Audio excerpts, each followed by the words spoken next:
Мынау өте күрделі сұрақ. Енді бұл жерде жалпыламада айтуға болады. 11-ші мектептен 11-ші сыныпта аяқтап жатқан қыздың қайғылы оқиғада менің хабарым бар. Ол қыз біз енді өзіңіз білесіз ғой, мемлекет басшысы, үкімет барлығы тапсырма беріп, психологиялық қолдау орталығы құру туралы тапсырма берілген болатын. Біз оны жүзеге асырдық. Біздің қаламызда қазір білім басқармасына қарасты психологиялық қолдау орталығы бар. Әр мектепте психологтар жұмыс істейді, кемінде 2 психолог. Қазіргі таңда тіпті сол психологтарға 500 балаға бір психолог деген мәселе де көтеріліп жатыр. Сондай-ақ мынау психологтардың айлығы аз екені ешкімге жасырын емес, себебі ол кісілер сабақ бермейді, тек өзінің жаңағы жұмысын ғана орындайды.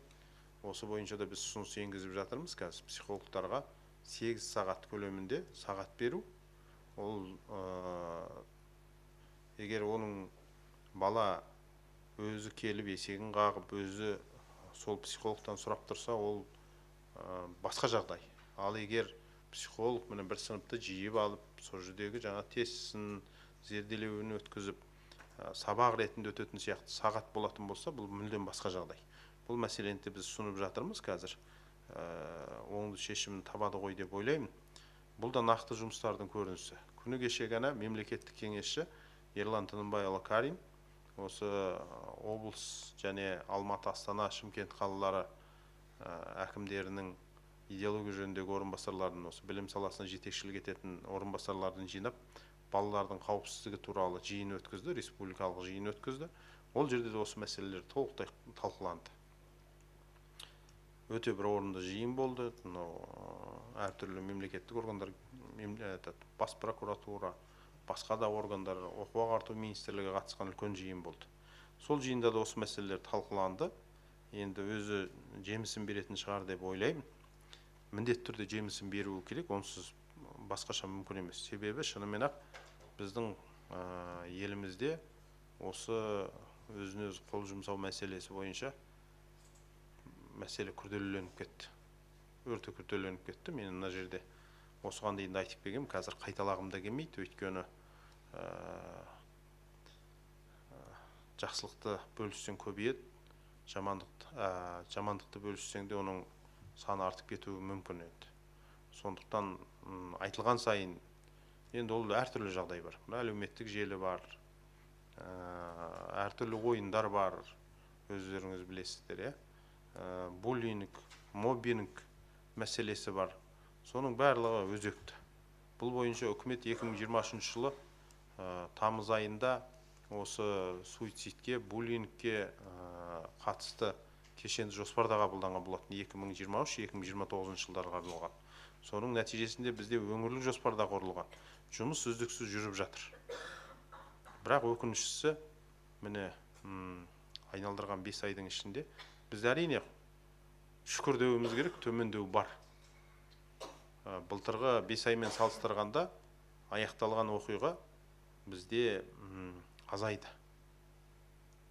Көлем азайды. Шүкір дейміз. Бірақ енді көрмейсіз ба? Бұл қызды зерттеген, зерделеген, жаңағы жерде қызыл зона бар бізде, сары зона бар, жасыл зона бар. Қызыл зонада бізде санын да айтқым келмейді, мен жатқа білем түгелдей. Бұл қыз қызыл зонада болған. Психологтар, психологиялық қолдау орталығы барынша жұмыс жасауға тырысқан. Бірақ тұрмыстық жағдайы да өзіңіз айтқандай. Әке-шешесі қайтыс болған. Алдыңғы бауыры былтырғы жылы жаңағындай жағдайға тап болған. Әжесінің қолында. Енді мүмкін внимание жетіспеді ма, мүмкін басқа да дүниелер, енді білмейміз ғой енді. Мынау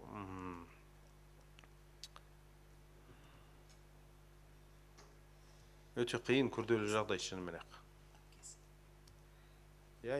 Бауыры ғой, қалай болғанда, әпке де бауыр.